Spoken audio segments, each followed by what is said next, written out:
What does embarrassed even mean? You failed somebody else's standard or you failed your own? You put yourself out there and you risk judgment from somebody else or your own. What's even behind that? I think that confidence myth is all about, I have to feel secure. I have to feel qualified. I got to be fearless. I got to be ready. I gotta be perfect. Gotta be perfect. Can't make a mistake. And that mindset keeps us stuck. I'm getting ready to be ready to be ready to get ready, be ready. Welcome back to Unapologetic Rabble-Rousers. I'm Doc Shellie. And I'm Carla Lewis. So let's keep it going. Let's start looking at something about this confidence that seems to be an underpinning for at least the last few episodes. But the confidence myth.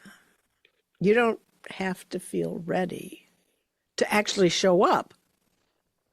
And now you talk about taking a leap of faith. It's looking at that notion that I'm not feeling like I can, but I'm going to do it anyway. So let's talk about this confidence myth. Yeah, the confidence myth. I think it's so interesting when I think about how many times throughout life, me, my friends have thought, I can't do it, just I'm not ready. And like that I'm not ready piece is that confidence piece of I'm not sure, I might look foolish, I don't want to be embarrassed, I might fail, this might not work, all the things. I was just coaching someone the other day on this whole topic, and the theme for this particular client was I don't want to be embarrassed. And I was like, what's the worst thing that's going to happen if you're embarrassed? Like you're embarrassed because you might not succeed at something. I'm like, I'd be embarrassed if my pants split open in front of 200 people, but guess what? That's already happened to me. So it's very interesting to me, the mental gymnastics that we play around confidence. Just even that notion about being embarrassed. What is fueling that? We have this image, we have this expectation of self that we're going to put forward. And some of this is going to get into that whole perfection thing. I bet we touch on that a couple times in this conversation, right? But what does embarrassed even mean? You failed somebody else's standard or you failed your own? You put yourself out there and you risk judgment from somebody else or your own. What's even behind that? It's the whole embarrassment thing is interesting to me. And I like there's certain things where I'm like, and sometimes I'm embarrassed by other people's behavior. Oh I'm like, gosh. but that shouldn't be something I'm embarrassed about. I have no control over that. So I used to date this guy that was always the center of attention and always like ran the room, if you will. I was just always, oh my God, like, do we have to do this again? It's embarrassing. And then I'm like, why was I embarrassed by that? That was his personality. It was one of the things that I actually found attractive about him was like he was a super gregarious, life of the party kind of guy. But then also I was no real reflection on me. So it's the whole embarrassing thing is interesting to me because there has been plenty of times in my life where I have been red-faced embarrassed, like when my pants split open on the stage in front of 200 people. Also, I just laughed about it because what else am I going to do? Right? Really? Isn't self-deprecation one of the things that endears people to others? I have been singing in a band where I completely forgot the words to the song and just started making stuff up. And I could see people on the dance floor going, Really? just talking about breakfast and we're singing a song about love. Haven't heard this version. Just ridiculous things. So I'm like, I've survived all my embarrassing moments. So why is embarrassment sometimes a thing? So it's just, I think it's interesting in how, to your point, is it I'm embarrassed for myself? I'm embarrassed for other people? Is it judgment? Is it criticism? Is it like what's going on behind that? I think it's fascinating.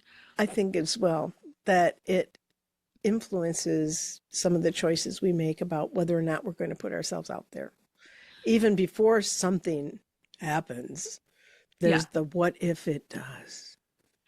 And I think that confidence myth is all about I have to feel secure. I have to feel qualified. I got to be fearless. I got to be ready. I got to be perfect. Got to be perfect. Can't make a mistake.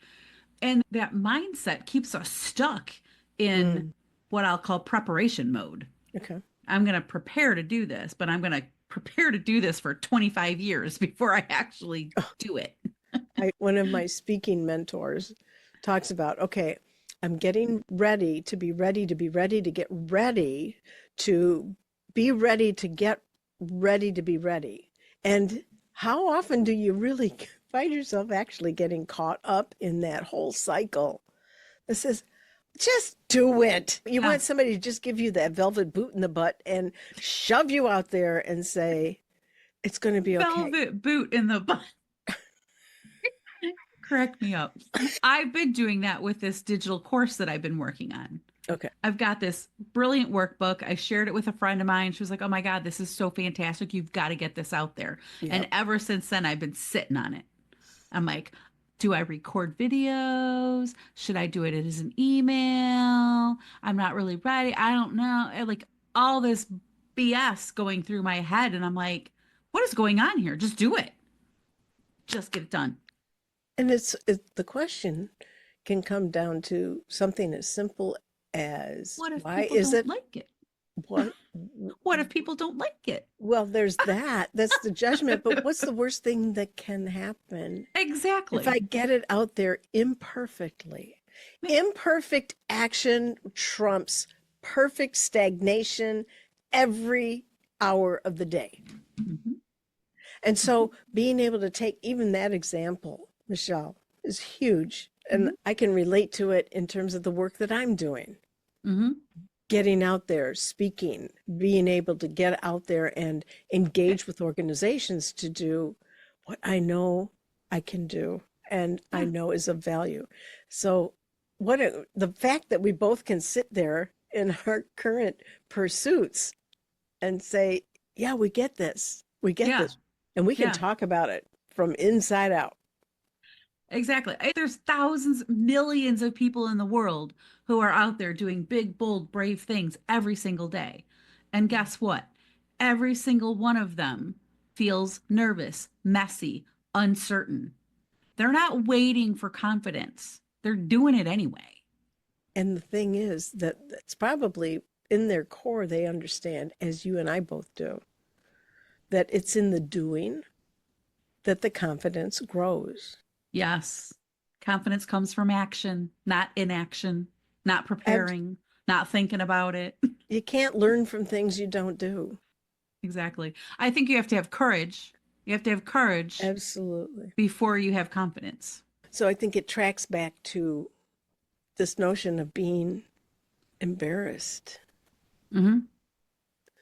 So if we need an example about just going out there and doing it with courage and with confidence that it's probably imperfect and it's going to be okay, because being embarrassed, you know what, that only lasts for a moment, unless Exactly. you want to hold on to it and use it as a reason to not try again.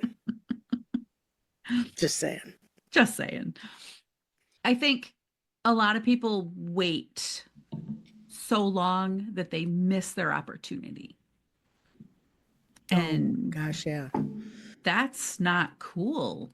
We and if it's the lack of confidence holding people back from taking action so much so that they're missing out on opportunities, how do we adjust that? Like how do we compensate? What do we do? And I think recognizing that, once again, as we talked about in the last episode, that our body gives us signals. Our body gives us signals, especially when it Hmm. comes to discomfort. Hmm. And how can we turn some of those things into triggers that say, you know what, this feels like something that I'm not really comfortable doing, so it must be something I should try. I should go ahead and just try, because we've talked about it before. What's the worst thing that could happen? You're not going to die. You're Not not gonna going to die. get pregnant. Exactly. But okay, so we're talking about challenging this belief that confidence has to be in place before you actually take a step forward, before you take action, before you step out in a place that feels like you need to, but maybe you've never taken that step before. So it's like you're on this edge and you're either going to fall off and learn how to fly on the way down, or you're going to step onto solid ground and it's going to be okay and you're going to keep on going. Either one of those things is progress and is goodness. I think one of the other things, as you were talking about that, taking that leap, is I had a coach say to me, and I think you've said this too, this notion of borrow my belief in you until you believe it yourself. Yes. And so taking that big step, maybe you need to ride somebody else's wings as they carry you through and they believe in you. That is Um, so important. And for everyone to be able to look around and say, who in my life, who is in my life that I would want to have by my side, even just virtually? I'm going to do this thing. I have been that for you. You have been that for me. Others have been that for each other. And who is it? You can, it's like the person that is in the wings. They're encouraging you just with their body language. They're mhm. nodding, they're mouthing, you can do this. You got this. Yeah. You got this. Being able to recognize that when you need to borrow that, Hmm. you want to have some people around you on whom you can lean. Absolutely. Absolutely. It's a powerful thing to have that, and it's a powerful thing to be that for somebody Mm, versus the person that's, yeah, you can't. yeah. If you really think I can't, I would want to know that. But also, there's just so many people that are afraid of doing the things that we do that they can never see themselves doing it. So their language comes out of, oh my God, I can't believe you're doing that. Yeah. We often interpret that to, "Eek, what do you mean?" And they're just saying, I'm so proud of you. You're so brave. You're going to do that thing. And it terrifies me. I would never do it. But we don't lean Yeah. into that conversation enough to go, why are you saying that? And we interpret that to our own insecurity and our own lack of confidence and go, oh, see, there's evidence. I shouldn't do this. Absolutely. We want to amplify that thing that's going to keep us from going out and being exposed, risking embarrassment, just being out there and being naked and afraid, not Yep. to reference a TV program or anything, which I've never seen, by the way.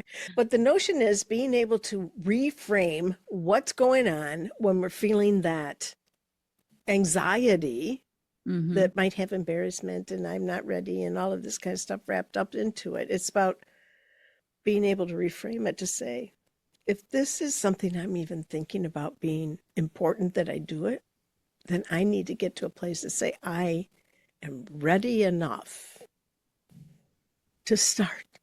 Hmm. I think another trick that we can do for our brain along those lines is sometimes we focus on, oh, I'm so nervous. I can't do the thing. The way our body reacts to nervous and excitement is exactly the same way. Our brains don't know the difference of how our body is reacting. Am So I that excited? excitement And I'm that we're, nervous. yeah, that So excitement is, reframe. Yeah. Reframe that nervousness to say, I'm not nervous. I'm excited. I'm excited about what could happen. I'm excited about the possibilities rather than focusing on, oh my God, I'm so nervous. I can't do it. it's Body such doesn't know, brain doesn't know the difference. So just tell it, we're excited about this. and that's really being able to take a stand around why I want to even be thinking about this, why I want to even be risking it. So being able to, as you're talking about that brain training that says, okay, it feels the same. It feels the same. We're going to interpret it. We're going to use it as fuel for Yes. positive, not as anchor and weight that's going to keep me back. Yeah, exactly. And you can do that with anything with your brain. Every thought is an instruction to your brain. So when you have that nervous feeling, palms are sweaty, heart's racing, maybe you get a little temporal sweat going on. You got the butterflies in your stomach. That happens when you're nervous and when you're excited. Just tell your brain, this is excitement. And you can do that with just about anything. It's Anything. how we interpret that sends a signal to our brain. And if we interpret it as bad or negative, our brain freaks out about it. If we interpret it as good, positive, our brain will be like, okay, we got this. So it kind of gets back to some of what we've talked about before, and you've amplified the messages around our brain is wired to keep us safe. Yep. And so being able to take in these signals from inside and from outside and say, you know what? Here's an interpretation I'm asking you to leverage now, brain. And I know it's the brain that you're using, but the fact is, I am taking this step. Every step I take forward, that's me believing in the fact I can and will be able to do whatever it is. Absolutely. And the brain says, okay, this is what survival looks like. Survival is we're taking this step forward and the next one and the next one, as opposed to responding what might be more comfortably and naturally to the, oh, it's scary. Maybe I shouldn't do it. Exactly. So what are some things that you've done to get yourself to take action when you weren't feeling, I'm going to nail this? Okay. So some of the things I've done, number one, I've leveraged dear people like you in my life to say, this is what I'm thinking about doing. And using that confidence and encouragement that comes from people who love me and want not just what's good for me, but for my message, for what it is I want to do that's good for the world to get out there.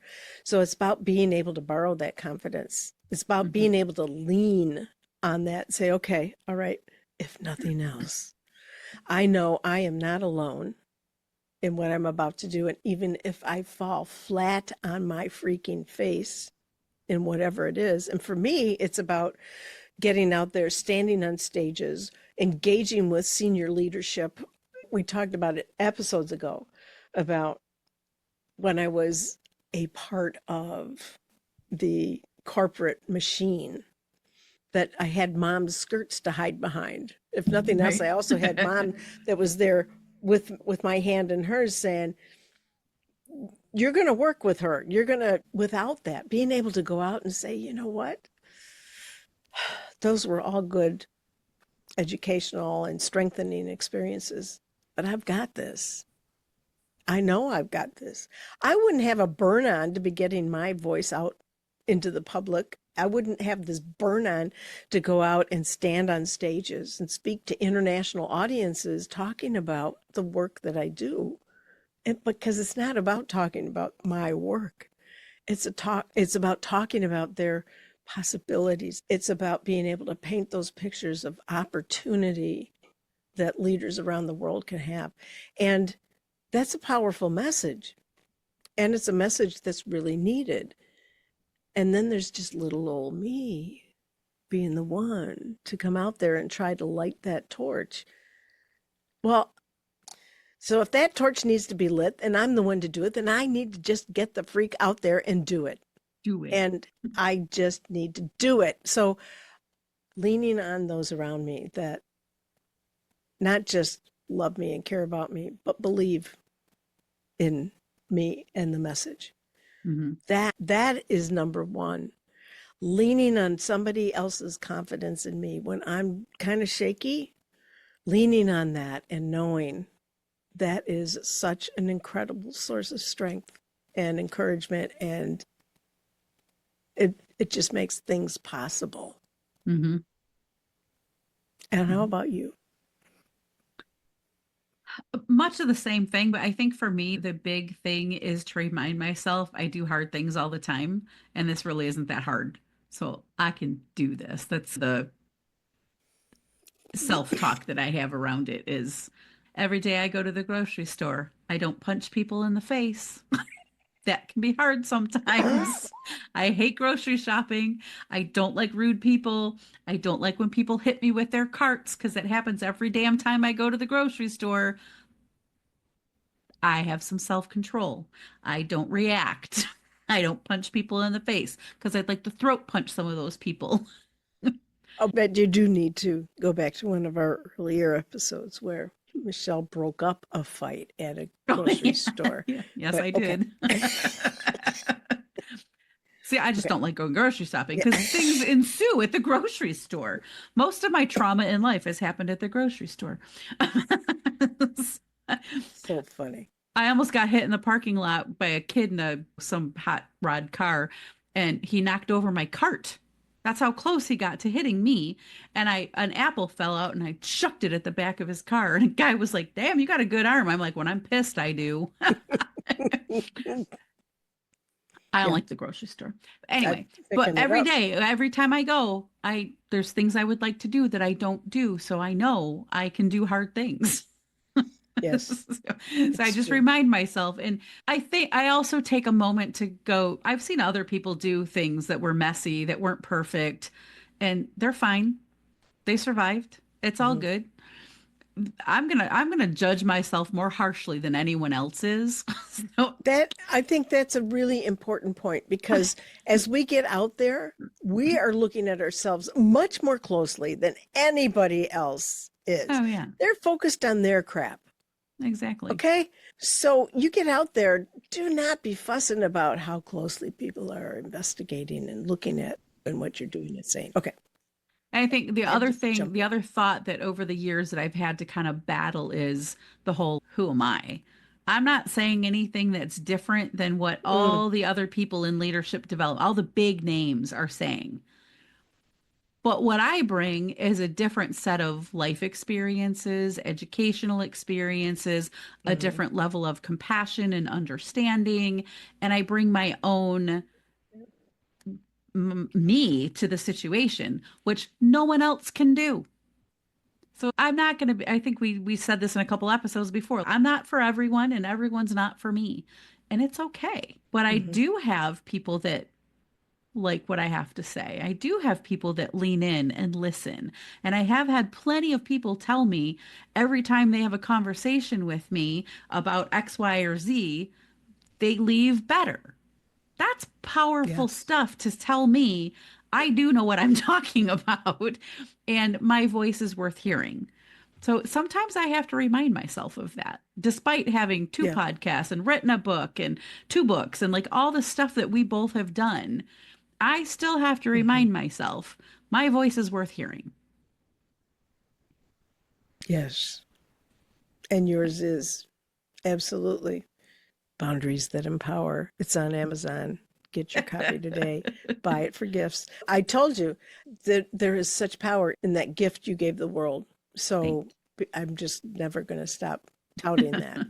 So at the end of the day, it's about taking confidence and separating it from what comes of you stepping out there.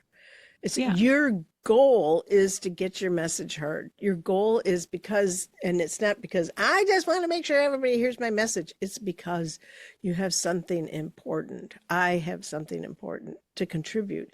And not everybody is our who.